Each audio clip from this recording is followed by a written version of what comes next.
Cinebois to Cinnamon, episode 80. Episode 80. 80. The countdown to 100 begins now. It does. 20 to go. 20 to go. Our 20th our 20th episode was Blokesploitation. That's what I was trying to say. Oh, was it? Yeah. So we've since done, if my maths is correct, 60 episodes since then. Yeah, that's mad. Yeah, that doesn't seem that long ago. Oh, that's such a fucking cliche thing to say, isn't it? But that's mad. It was that in this house as well? I think it was. The Blokesploitation one. So we got Alfie on. Yeah. I think we did. It was over Zoom, wasn't it, or like over that kind of, or a Zencaster or whatever. That was it, Zencaster. Yeah, and we were both sat in separate rooms. Yeah, you can tell we're not sponsored by either Zoom or Zencaster, can't you? No. Yeah. This week, Hidden Gems. Yeah. Getting quite into this, artist little. Same. I enjoy these ones. Not that I don't enjoy all of them, but there's something special about these ones because I think it's more of a talking point, and getting the feedback from the people who have recommended them is really nice. Yes, absolutely. Yeah. So, just as a quick refresher, we drew from the wonderful little Le Creuset part over there. Woman of the Dunes from Yam. Yep. And Wreck from Graham. Yep. Both of which have provided little write-ups. Yeah. Film. So lovely. We're gonna read those out, and then we'll get into the discussion about both. Lovely. Part of the reason I love doing this, or a big part of the reason I love doing the Hidden Gems thing, is because it's not just people's like individual reasons for why they consider these films a hidden gem. Yeah. It's also like revisiting films that you watched a real long time ago. Yeah. Okay. Yeah. And you get to sort of like take them in a wholly different way, I think. Oh, definitely. Which is always a reminder for me, because I can be quite bad for rewatching films. Like, as soon as I've watched it once, it takes me a while to be enthusiastic about the idea of watching it again. Yeah, okay. So, yeah. Not because it's like a necessary reflection on the film or anything like that, but I like to keep going and, watching more and more stuff I haven't seen. I think, for me, it's if a film has done very well, everyone's talking about it. And if you watch it and then digest other people's opinions, and you kind of think, I didn't think of it that way. And then you watch it again, and you're like, I totally see what they mean. Yeah. It kind of enriches it more based on other people's ideas of it. And so, like, for a film like, I hadn't actually seen Woman of the Dunes, but for a film like Wreck, it would be good to hear Graham's opinions on it. And because I've seen it so recently, it'd be really easy to attribute what he said to the film. So, always exciting. I particularly like the kind of like watching a film in the cinema and then watching it at home. Okay, yeah, so really kind of like, obviously the cinema experience is king, but there's something quite nice about taking a film home. Mm-hmm. Yeah, and being able to like pause it and break it down. Yes, yeah. That's why nobody wants to watch films with us. I know, definitely not. Yeah, an hour and a half film could become a 6-hour experience. Yeah. Questing the cinematic void. Okay, let's get straight into it. Nice. First off, we've got Wreck Graham. Okay. yeah. REC. It's a open square brackets. Yeah. REC closed square brackets. It even has that in the letterbox. Yeah. I think that's the official title. Right. Okay. Yeah. Makes sense. Oh, not that it matters. So it's not wreck as in like a car wreck. It's record. That's Ah, yes, like on camera. Yeah, exactly. Clever. Oh, very clever. I was really pleased that we drew this, actually, because this is a film that I had seen a very, very long time ago. I think I was like just discovering world cinema. Yeah. And there's like a cluster of world cinema films that are kind of like your entry point, I'd say. Yeah. Like, City of God, La Haine. Yes, yeah. Old Boy. Of course. So, and I think Wreck... Amelie. Right? Amelie, yeah. And I feel like Wreck was a part of that cluster of films. Yeah, definitely, yeah. I think more so because of it being a zombie film. I think it helped to kind of like break it into that group. But I do think it sort of is in the shadow of his other films in a way that kind of makes us a little bit more hidden. Yeah, I think the sort of closed off setting helps with that. It's like stripped back in that way, and because of that, it could be. I mean, it's got 3 sequels, but it, in and of itself, it could be seen as kind of hiding in the shadows of more successful, more like broader horror films and zombie flicks that came out. Even like 28 Days Later, Dawn of the Dead, and like later on, like The Train to Busan and stuff. It's kind of like these are all quite high concept films, and this is more like contained, literally contained. So yeah, Absolutely. hopefully that's not exactly what Graham said. No, I was just thinking that. We just started talking before he did. I know what he said. But he says, Okay. following, I chose Wreck as 2007 was a gluttonous year for film, including Zodiac, Into the Wild, There Will Be Blood, and Balls of Fury. I was 18 at the time and stumbled upon an unknown wreck by accident in the tail end of the MySpace era as a found footage Spanish horror movie that I subsequently banded around my friendship group like a kid with the best kept secret. Personally, not many films have emulated a success, and the American equivalent with its much bigger budget didn't manage to stick the landing. Yeah, Quarantine. Yeah, it's the Yes. American remake. That's really nice. I like the idea that he's passing it around. Yeah. I love that because I've had films like I think Donnie Darko was sort of one of those. I was a bit too young for that, but I remember that being talked about and being like, "Have you seen it?" Like it's kind of below the line sort of thing. Yeah, sometimes those films are like the ones that are the kind of the best. They're kind of like secret cinema almost, that sort of vibe. Yeah, I think it's the closest we'll ever get to that kind of video nasties era. Yeah, yeah. When You had to import them from Germany. Yeah, and you had to like sort of you'd pass films around because you could never get. There's only ever one person that had one, or video stores would like have like secret areas where people could go into and get them. Obviously, it's quite different, but in terms of that feeling, I think that's the closest we would have got in terms of having someone bring a film to the fore and kind of distributing it amongst a friend circle, would pass it around. Yeah, that's just the beauty. I think one of the many things that makes physical media such like a lovely thing, I think. But we're not going to get into that because that that's a slippery slope. Yeah, of course, yeah. But like I said before, like watching this film again, it's like almost like watching it for the first time. That happens a lot, mostly because I have a terrible memory. But in fairness to my memory, I did probably watch this when I was like 17. Okay, yeah. And I probably wasn't paying that much attention to it. Yeah, I can't remember when I saw it first, actually. I'd heard of it. I'd heard it was good. And I just I must have seen it like at university or something, just like got it out of the library and chucked it on one night. Right. I don't know why I don't remember the exact setting for me. But seeing it again prompted a lot more kind of thorough. and because it is the kind of film you chuck on, right? Like, I've heard this is good, Yeah, very much in the vein of a lot of, because, you could argue the sort of late 2000s was the peak of found footage horror films. Yes, and I would argue that Wreck is one of the best ones. Yeah, definitely by a mile. And I was thinking about why that is, and I think it's because of the way it knowingly uses that kind of frenetic handheld style, very as a way to kind of selectively mine the kind of broader mythology that's kind of encased around this kind of very, like you said, very contained sort of setting. Yeah. I just think that's quite an interesting way to utilise it. Because, obviously the appeal of found footage movies is, from a sort of creative perspective, is that they're cheap. And I guess from like a thematic point of view, they can give the film like a ground level feel, like a closeness, which the kind of like more stylised horror films don't have.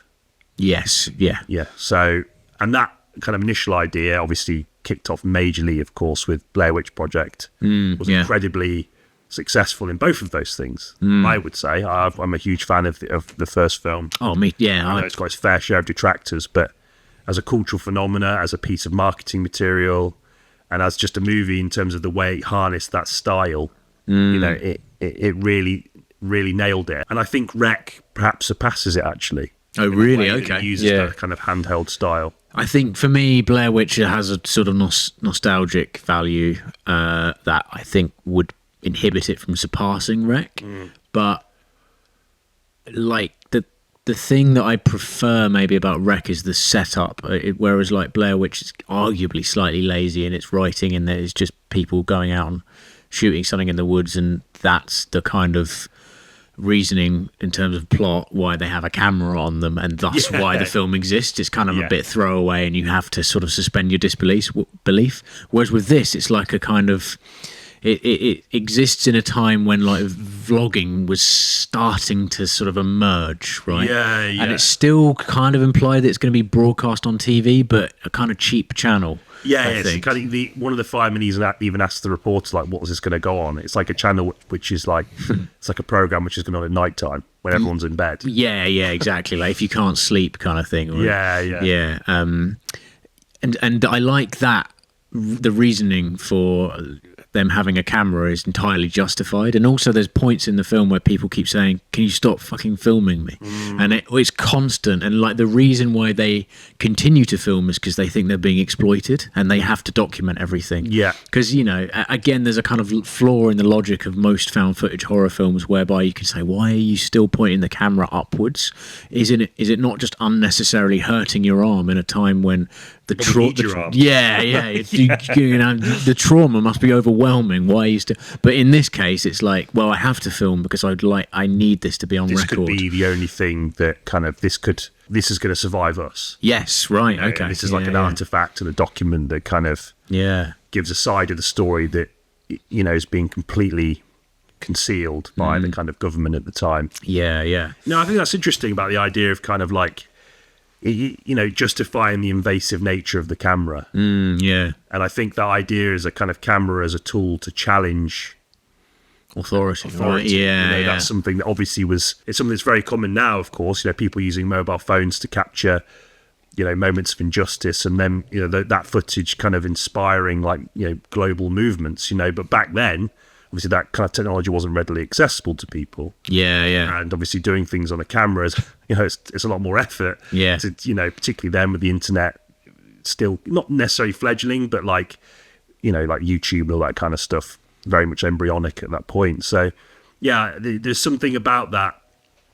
It feels like it's like at the precipice of that kind of slide. And I think if you frame it in that context, alongside the kind of stuff about the way that they kind of utilize that cinematic technique, I think it does gives it an edge. Yeah, definitely. I think just the deployment of that idea was really successful, and it didn't need to be that. They could have just been like a throwaway police body camera, but they went that extra step, and I really appreciate it. And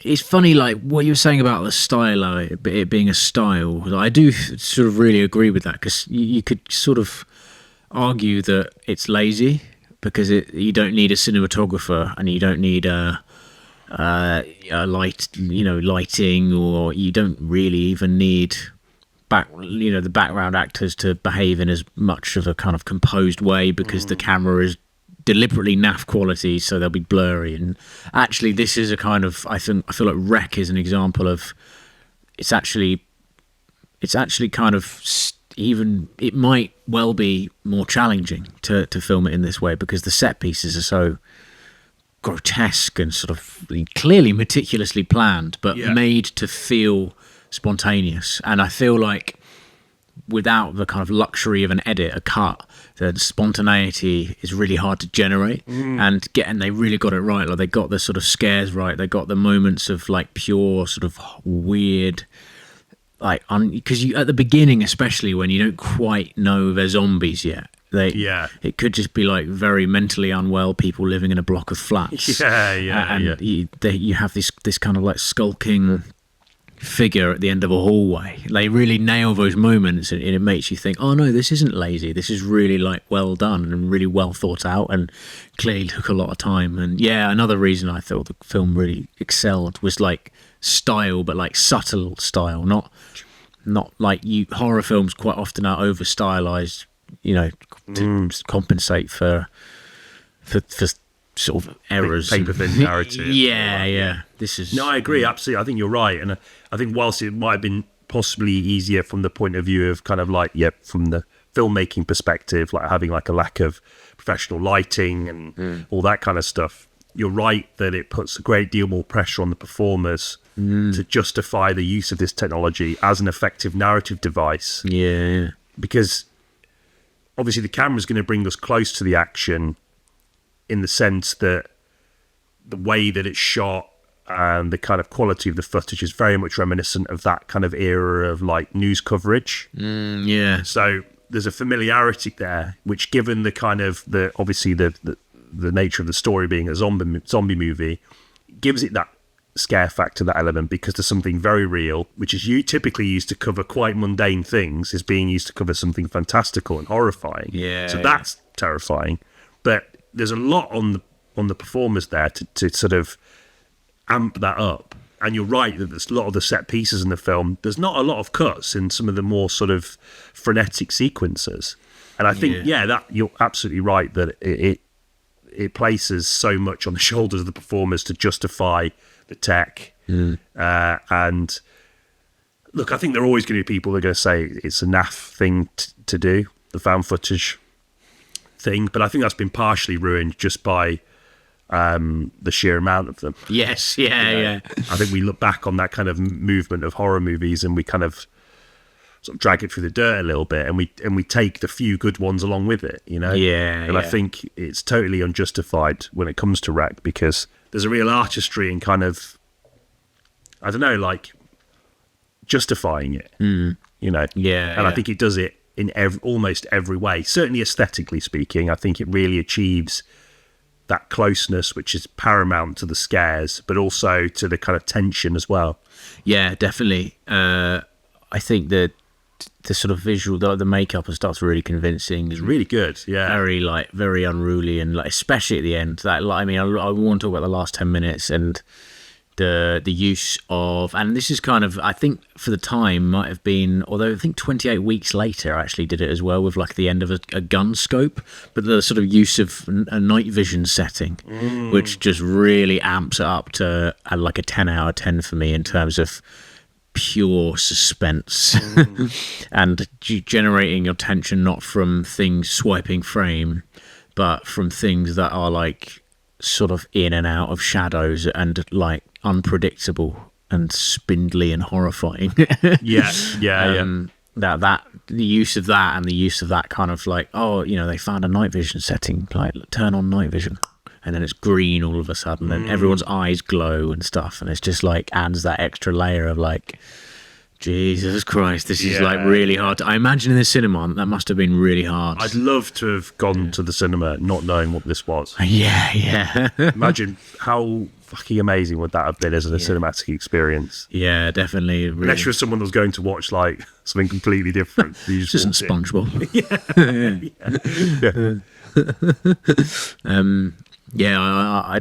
I really enjoyed watching that, even if it was from my living room. Thought it was really good. It's same here, in fact.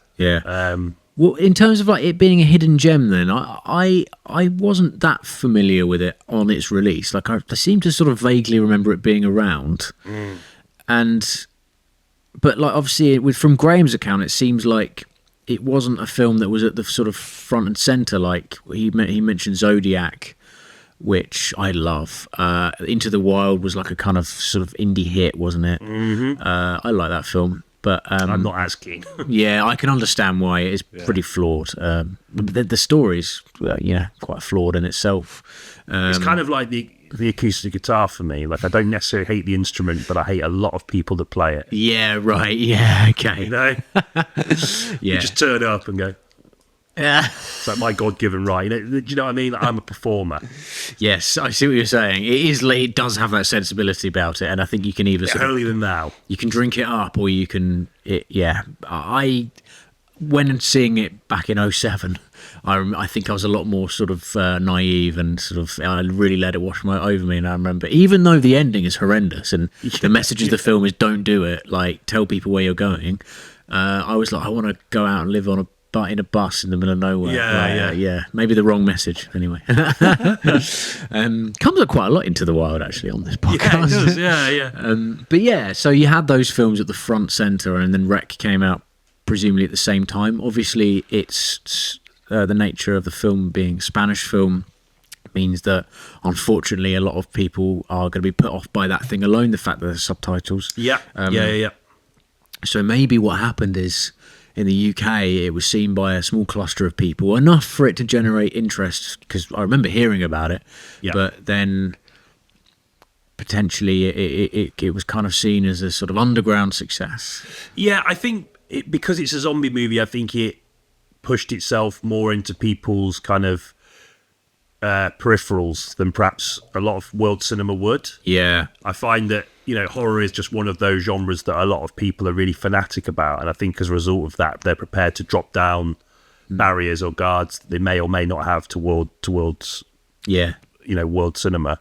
That's true, actually. But at the same time, I can sort of see it because whenever I kind of we draw from the pot, and I kind of do a bit of like ground level research, and by research I mean literally asking like colleagues, people I speak to, have you ever seen this film? Oh right, yeah. Not necessarily that's like a microcosm for everyone and the general attitude towards the film, and a lot of people said they hadn't heard of it. Oh really? Okay. And that might be because it was 2008, 2007, yeah. So a long time ago. But I do think there is something about it. There is a hidden gem quality to it in the kind of way the film is made. And the way it approaches the zombie genre. I think there's something in that. And I also think, as we said, the world cinema element, unfortunately, is a potential barrier for some. Not everyone, of course. Yeah. But also that it is also such an oversaturated genre. Yeah, found footage especially, yeah. And zombie films, either or, take your pick. And there's probably a lot more that people will remember or have reverence for than this. So I do think it is a fair shout for a hidden gem on that basis. Over time, definitely, yeah. Like right now, 2025, I can totally see why that is considered a hidden gem. Yeah, completely get it. I liked I don't know why it stuck with me, and I remember this from 2007 actually. I remember the poster just being really quite bizarre. It was just someone's face in shadow with her fringe. Yeah. And it was like a very kind of simple. The Amazon Prime poster actually. Yeah. It's just very simple. Doesn't give anything away. Doesn't even give away that it's a zombie film. No. There's no kind of red-eyed monsters in the background, or it's always they're on a horizon, aren't they? So they're silhouetted and they're kind of running towards you. None of that, and so there's something to be said for that poster that I kind of found quite striking as well for some reason. It's borrowing from the idea of maybe obscuring as much narrative detail as possible. Yeah. I think it was really reliant, as a lot of these kind of found footage movies are.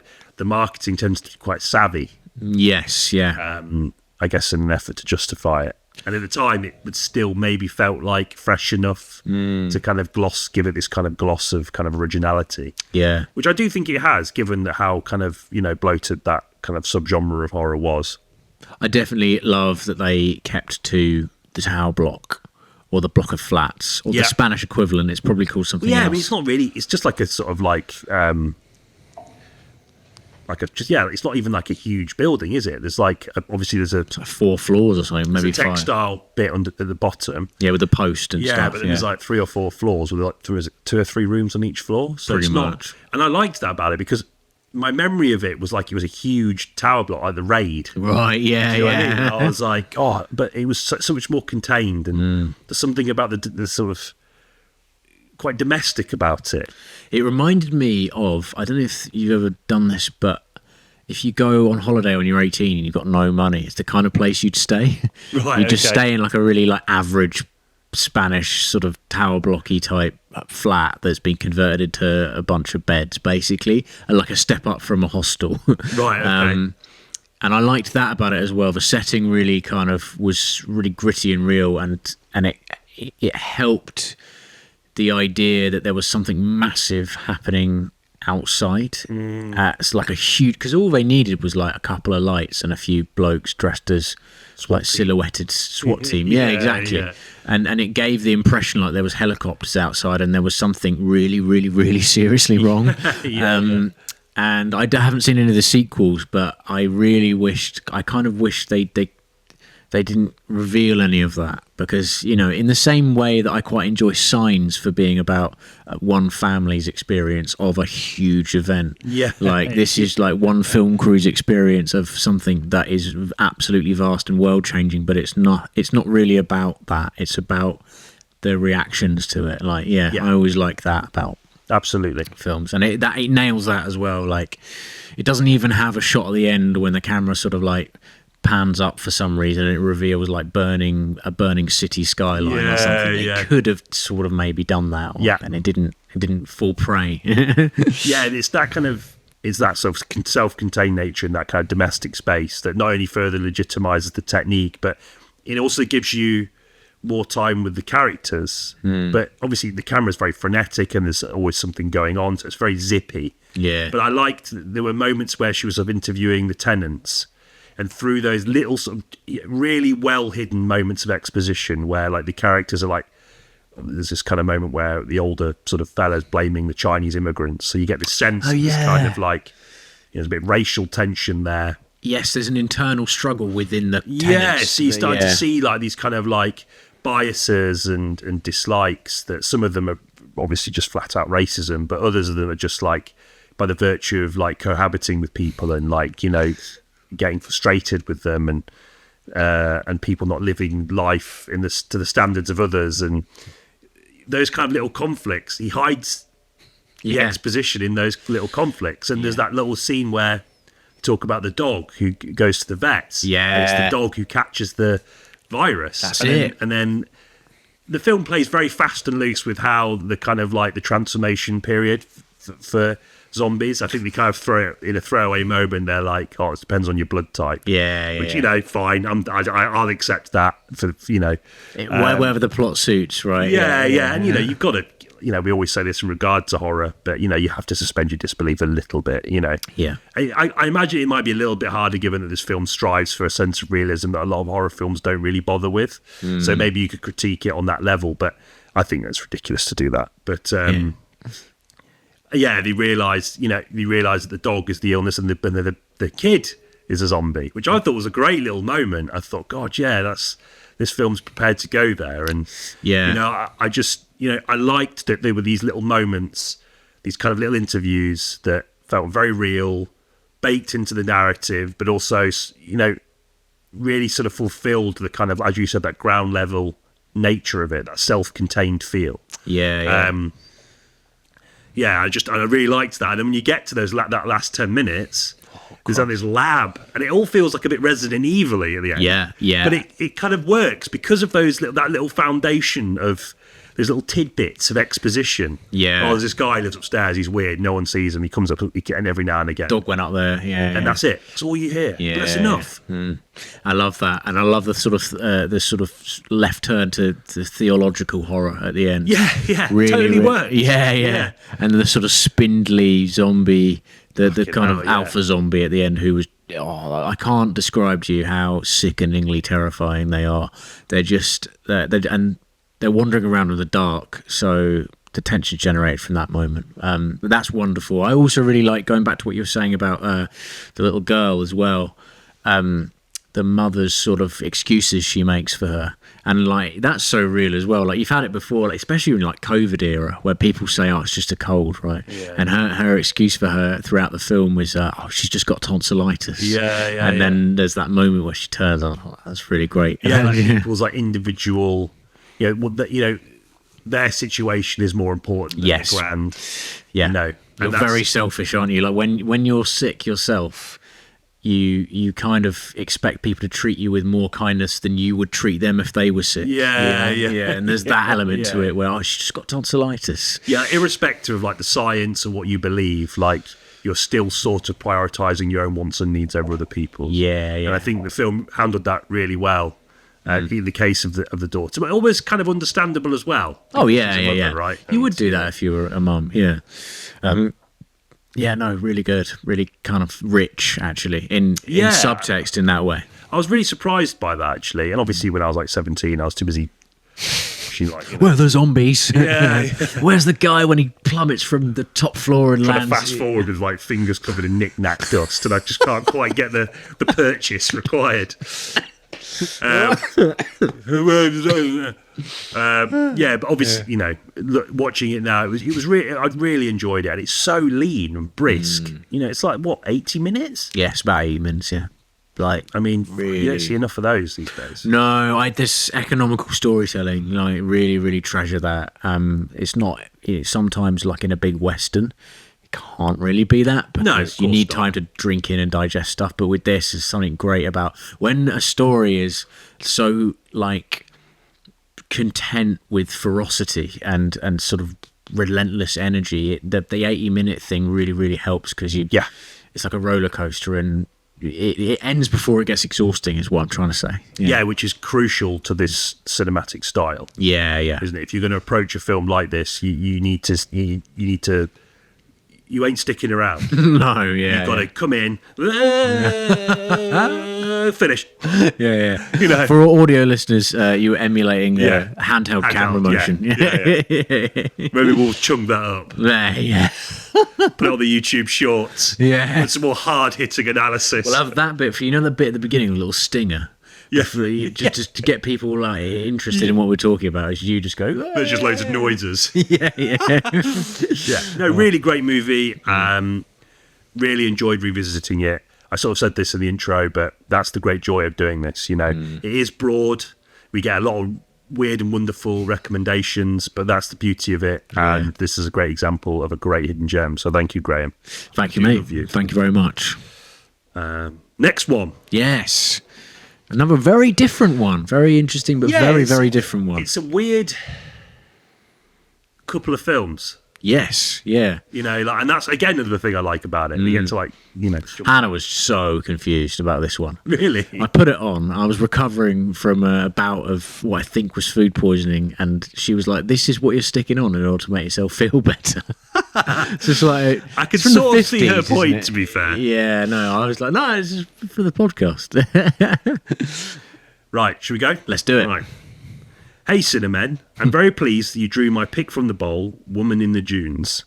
It's a bit of a long, arty one for you this time, but I think it's a real gem and a hidden one just because I don't think I know anyone else who's seen it. Danny has, but I think he only... but I think it only came up when I suggested it as a hidden gem for the podcast. No! I'm not sure how I discovered it, probably from a passing interest in Japanese cinema.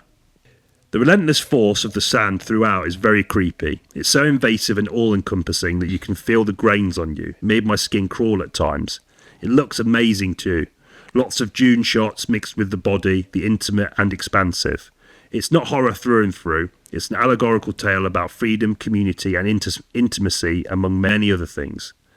Some of the interactions between the couple are quite tender, and there's some kind of hope at the end when all's said and done. I'll leave it in the capable hands of the Cinemen to unpack the film, symbolism and themes and all that. It definitely stayed with me. Can't wait to hear what you think. Oh, very good sort of description of the themes, I thought. And actually, there was a few more themes sprinkled in there that I hadn't quite picked up on first viewing. So yeah, really nice to hear that. Thank you, Jan. No, thanks, mate. Real great little write-up. Yeah. Lots to unpack, and I think he's right in the sense that this film is incredibly expansive in the kind of overarching themes and messages. A lot of the way these things are conveyed through the kind of very sort of claustrophobic, sort of sweltering cinematic technique. Yeah. Abrasive, literally. Oh my like God, yeah. Sand. I mean, the first shot is like a grain of sand, isn't it? Yeah. And then it zooms out and out and out and out, and almost like Spider-Man 3. You know that bit in Spider-Man 3 where it starts on like one grain. That is not a sort of combination I expected. No, yeah. But it's the same idea as that you start on one, and it's the building blocks was what makes this like very coarse, pretty, like in the words of Anakin Skywalker, like rough material. Yeah. Just in case you know who Anakin Skywalker was from Star Wars. Yeah. Yeah. Just clarify that. Yeah. No, I love it. I love that. I love that imagery, and it really hammers home because you're sort of on the beach, and it sort of gets in your hands. It's like it's not pleasant, is it? No, it really captures that. Yeah. That feeling of being sandy. Yeah. Dry skin. And I'm not really much of a beach guy anyway, and I know Jan isn't either.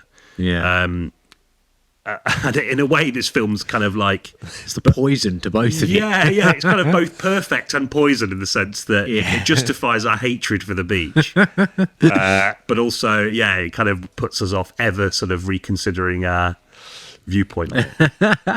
No, I think what I love so much about the film is so much of it's about conflict. I think fundamentally...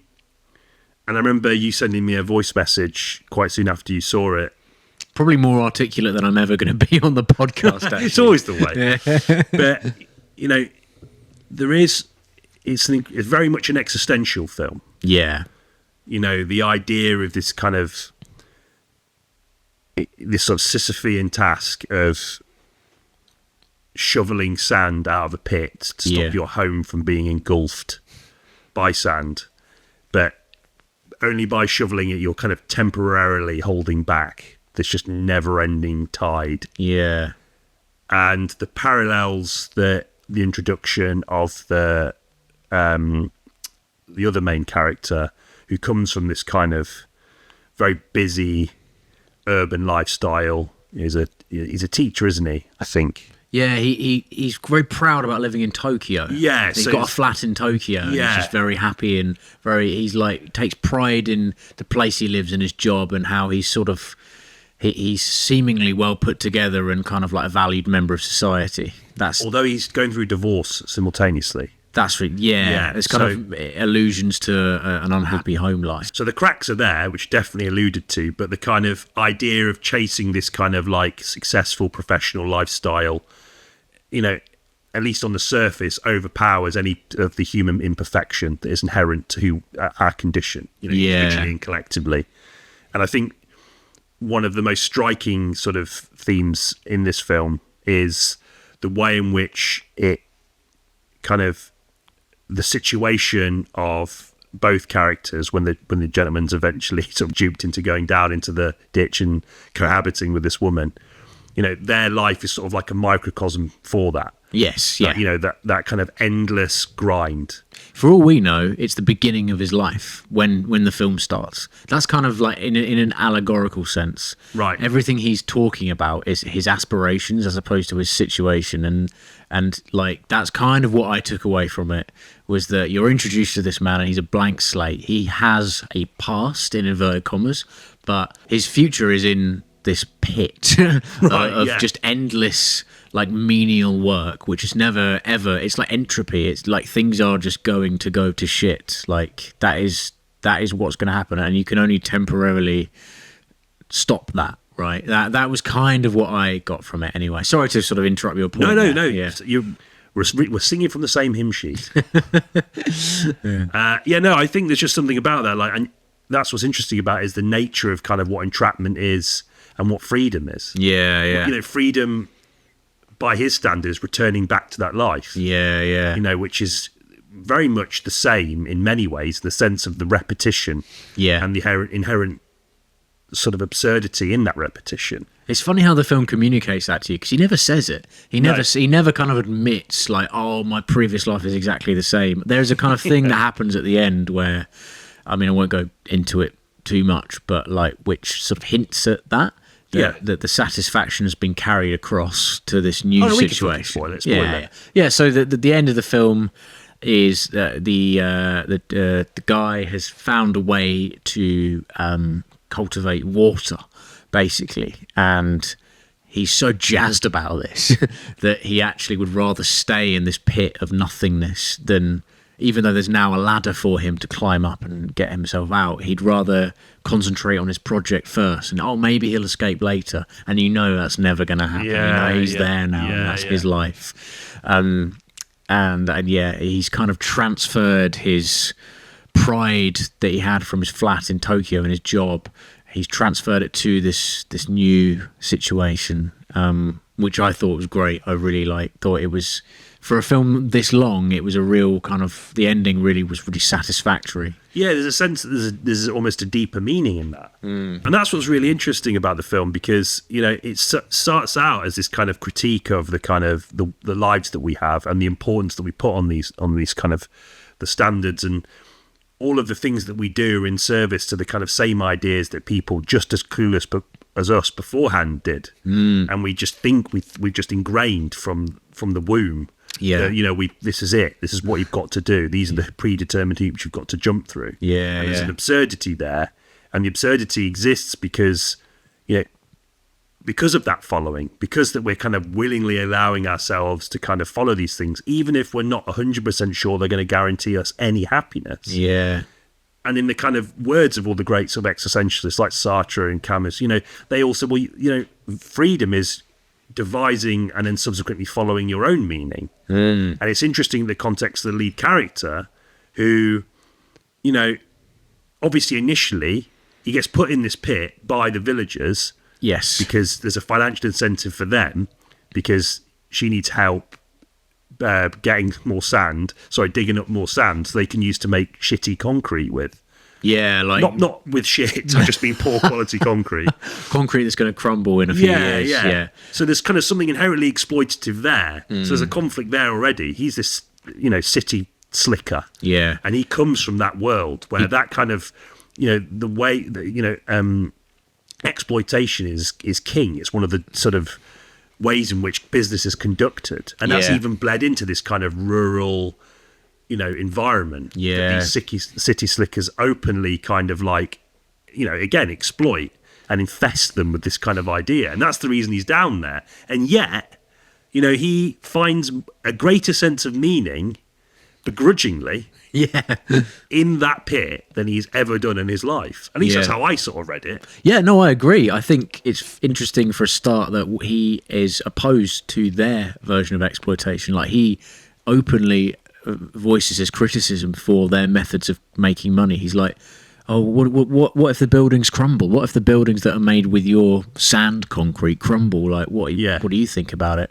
And so he's sort of like a hypocrite in that sense. But there's a thing. He studies insects. I think that's what entomologist. That's right. Entomologist. And so it's funny because he can still do that in the pit.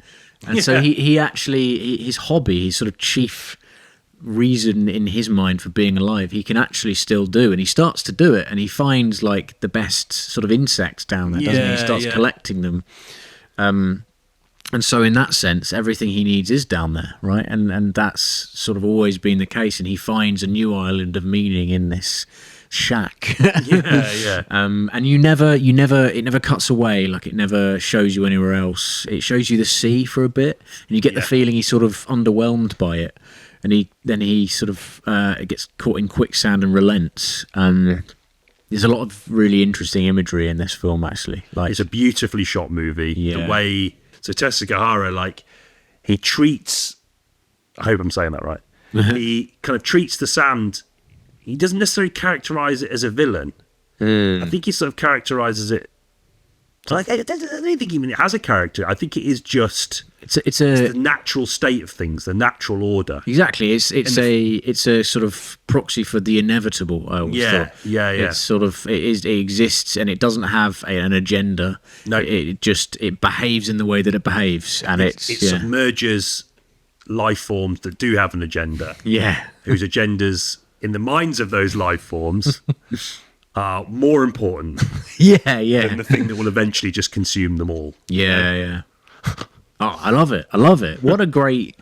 I'll agree, because the way we're talking about it, it might sound quite sort of overt and a bit wanky, but it really isn't. Like, it's even you really live with it. It's 2.5 hours. That's a long time to sit down and watch a film about a couple in a shack. But there's a central conceit to it, which is you want him to escape as well. So even if you don't care about any of the subtext, it's still quite a watchable film, I think, because you want him to leave. So beautifully shot, and you know, we alluded to it in the kind of introductory remarks about the film, but like, it does capture that feeling of the sand. The sand, you know, just every crevice, it engulfs everything. It's in the house. There's no sort of nothing that humans can do can prevent it. It's unavoidable. It's coarse, rough, and irritating, and it gets everywhere. And it's a really good metaphor for what the kind of overarching themes are of this film. It's just, but there's even something quite sensual about the way the sand is framed in the kind of the kind of like love-making scenes. Yes, you know, the way it sort of sparkles off writhing, sweaty bodies, or in those kind of intense close-ups. Of particularly the main character, the chap. She sleeps at the beginning as well. It's just she's covered in it. It's almost like this kind of like a sequin dress or something. There's something quite sort of sultry and seductive about it, and kind of it captures his perception of her. You know, there's almost something quite predatory about his kind of relationship with her initially. Yeah, and even then, that's something that's encouraged by the townspeople who kind of encourage him to try and initiate sex with her, and they can watch. Yes, so it almost feels like, in a way, it becomes like their kind of like project circus. And they're kind of watching this kind of you know, because they drop him down there in the conceit that she needs help. Yes. Which is kind of like, again, like... boarding for the night as well, isn't yeah, it? yeah, but it's like she's a woman, she can't do this on her own. So there's kind of this attachment to these old school or kind of these societally held ideas about the kind of feminine dependency on men for like not just physical things, but for kind of just managing their daily lives or giving them the perfect foundation to live their lives. Okay, You know? So there's just that element in there as well that gets thrown in. But the kind of sensual stuff like is really sort of accentuated almost by the same stuff that oppresses them. Yeah. And again, it's just another one of those little kind of contradictions that's thrown in that doesn't derail the thematic sort of through line of the movie. It actually adds a greater deal of complexity to it. Yeah. In terms of the way in which we think about the way we live and what we consider to be, like we said before, freedom, success, happiness. Yeah. But there's also an element that, you know, being away from it for a while, there's almost this sort of transitionary phase of madness where you do kind of slip into this kind of base, almost animal-like behaviour. And that's where some of the more kind of like, you know, difficult scenes come from, I think. Yeah. When he tries to have sex with her, He gives in to the sort of whims of the townsfolk, doesn't he? And he effectively, tries to initiate sex with her when she doesn't want to. Yeah. Which... I mean, it's handled for a film shot in the 50s. It's handled like in a pretty mature fashion. I think there's still like it does make you not, you know, realize that he's not really that good a guy. No, and the way he treats her throughout is quite interesting, actually. But there are moments of intimacy, like the completely. ancestors. Like, there are moments where it's like they're kind of cohabiting quite nicely. Yeah. You know, and it's like domestic bliss, but then it is. He has like a temper. I think there's definitely he's sort of fraught with a kind of idea of the way things should now be, and that why, you know, especially at the beginning when he doesn't have any water, like obviously. Yeah, and obviously, you know, that's strengthened by the fact he's only comparing his current situation to the life he thought was so great before. Yeah. As that erodes, he becomes more at peace with that. Yeah, and I think there's a moment, there's a sort of portion of the film where he's at peace with it, and his relationship with, I forget both the characters' names. But his relationship with her is more genuine and almost sweet at points as a result. Yeah, they are quite. They kind of have chemistry. Yeah.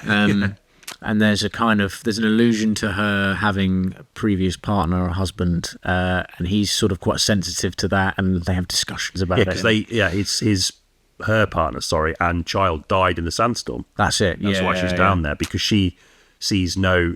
I think initially she's lost the things that gave her life meaning. It's her incentive not to leave, isn't it? Her kind of sort of way of thinking is that she's now confined to this space because she has... It took her family to a sense of meaning. Exactly. And she has sort of... And this is where it's happened, and therefore this is where she belongs. I mean, there's so much more to talk about, like the idea of using labour as a way of receiving like rations. You know, obviously, again, when I talk about it, it sounds really on the nose. It's not really portrayed in that way. It's overt, but it's wrapped up in this kind of real, sort of incredibly tight sensory experience. There's something.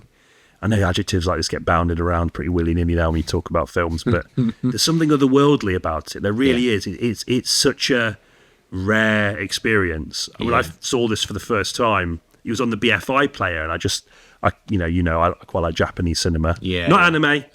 Not as anything wrong with anime. We did an episode about it. Yeah, I backpedaled there, didn't I? What a coward. I just came across it, and just for that reason alone, I thought, I'm going to give this a punt. Yeah. And I'd heard slight comparisons to the work of Kaneta Shindo, who did like Onibaba and Kuroneko and The Island, which I think... Not the Michael Bay one. No. I keep making references to really like popular sort of American stuff like Star Wars and Michael Bay and stuff. Sorry. You got to anchor it, man. The high and low brow. It's what we're all about here. It exists as one. Yeah, I think so. Sorry, The Island. Right. No, I've got a back. Yeah. So... And I went through it through that way because I'm a big fan of Shindo's work, what I've seen, Onibaba. I think there are plenty of comparisons between his work and this film. Okay. Particularly in the kind of the the way he treats atmosphere of the surrounding landscape. Oh wow! Okay. So in Onibaba, it's like this really tall grass. Watch the film handles there, and it's set during, I think maybe the Shingeki period, but I might be wrong. But it's obviously a period of real strife in Japan, a lot of fighting, a lot of death, and there's this mother and daughter who basically make a living taking things from the dead. Wow. Okay. Yeah. And part of that is like using this kind of like Oni, the devil, this kind of like this demon-like creature they've created, and it sort of creeps through these spaces, and it's so good. But the way that the environment is so instructive to the themes of the film, that's the only real closest comparison. So it was strange to me that was kind of the way I jumped into this film. But what I will say is that this film's handling of the environment and the way that it marries those themes so closely to every flicker of sand. I don't really know a movie like it, and I couldn't give you a direct comparison or something you could. Yeah, the Shindo stuff. Yeah, definitely.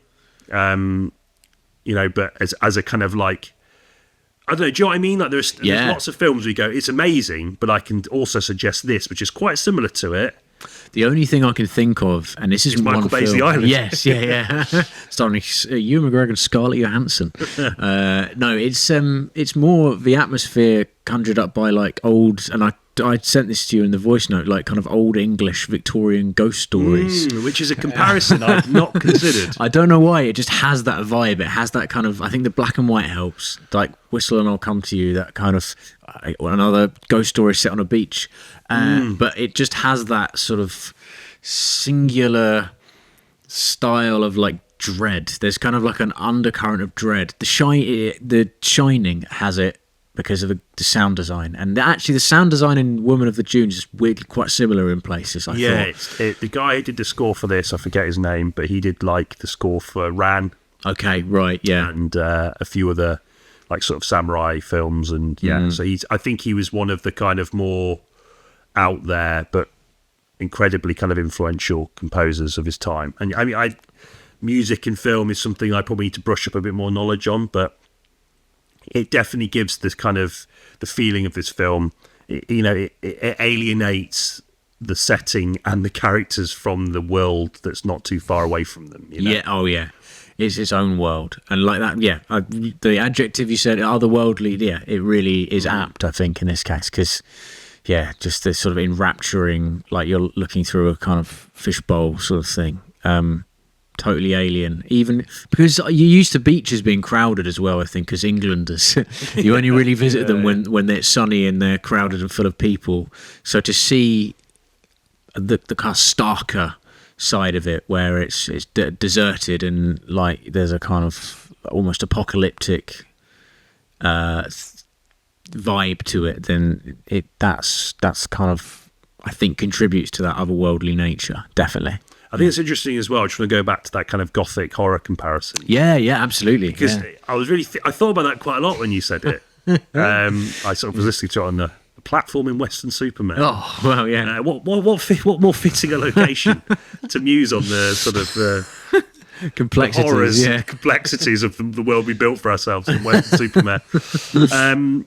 But I really like that idea, and I think why. I mean, this is just kind of my perception of what you were saying, but it's because those films are or that kind of, not just the films, of course, the books, everything, the movement of Gothic horror, it's so reliant on atmosphere to hammer home what it is that it wants to do. And it's also, the atmosphere is often in tandem with the kind of themes that bubble under the surface. Gothic horror is all about what's underneath, isn't it? Like, you've got the more overt stuff like the death, the sadness, the monsters, the kind of Victorian era approximations of what was then modern science, the trajectory of where science was going. All of those things are there, brilliant, the unknown, but underneath it there's something else, something more. Dracula, vampire, bites people.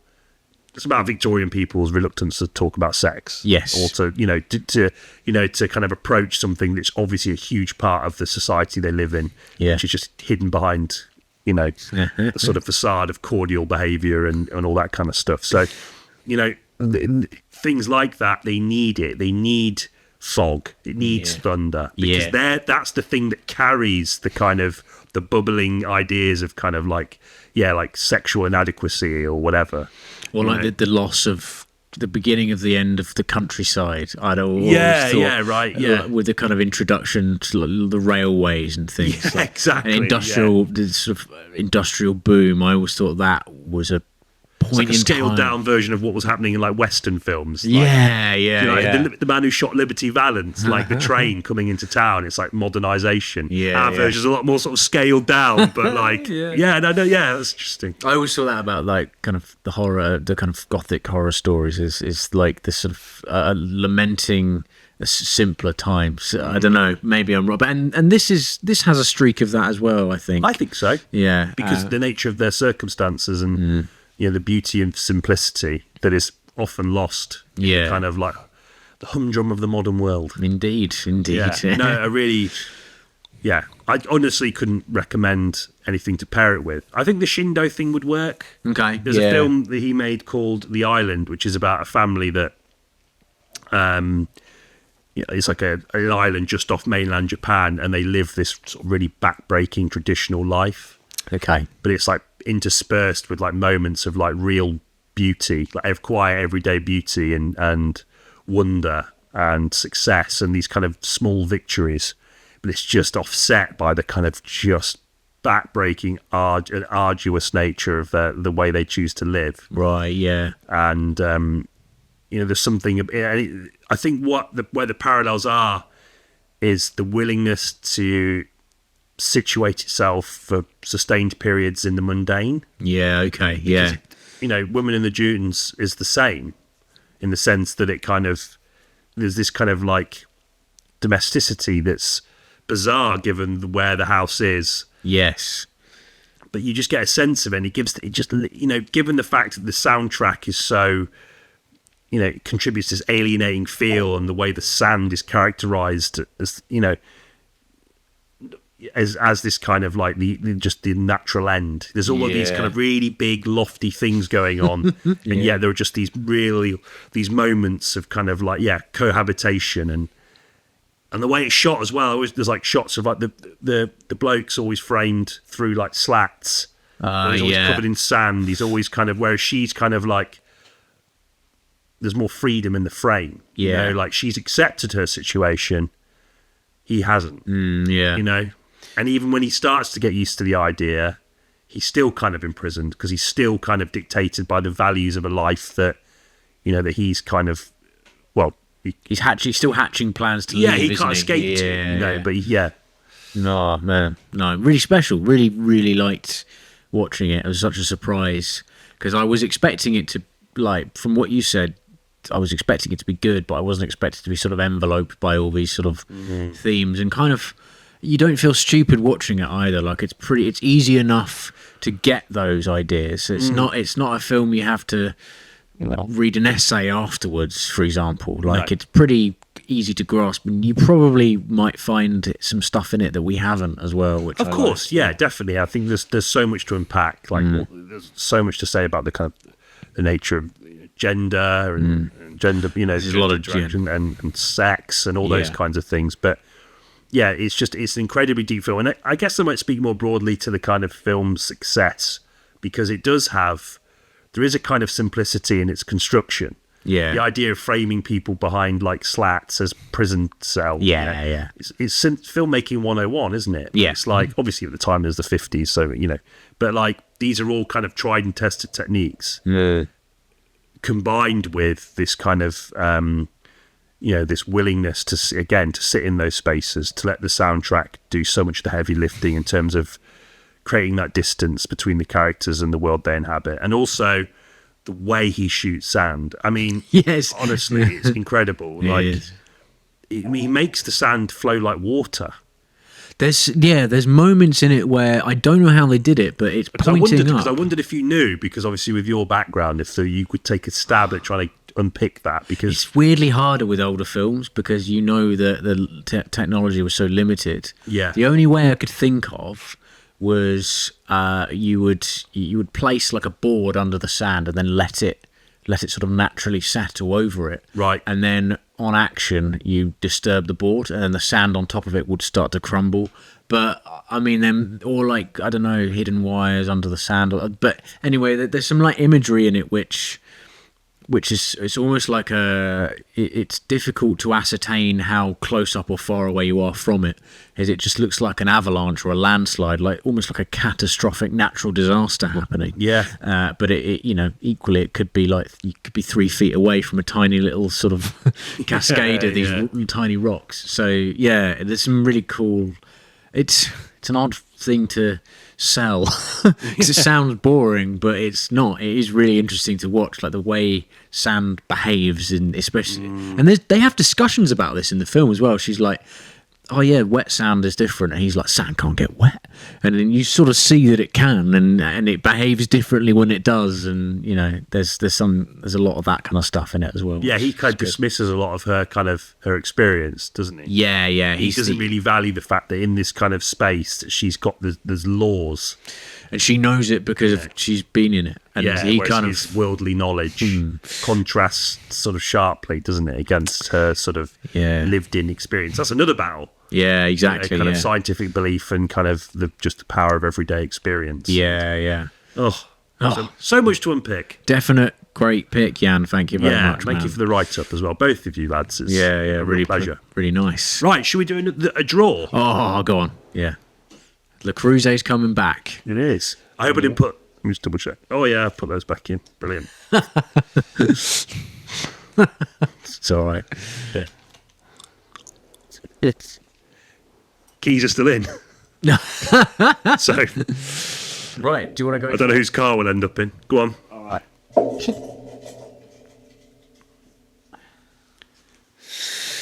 Here we go. Bent over a Ford Mondeo. The Legend of Caspar Hauser.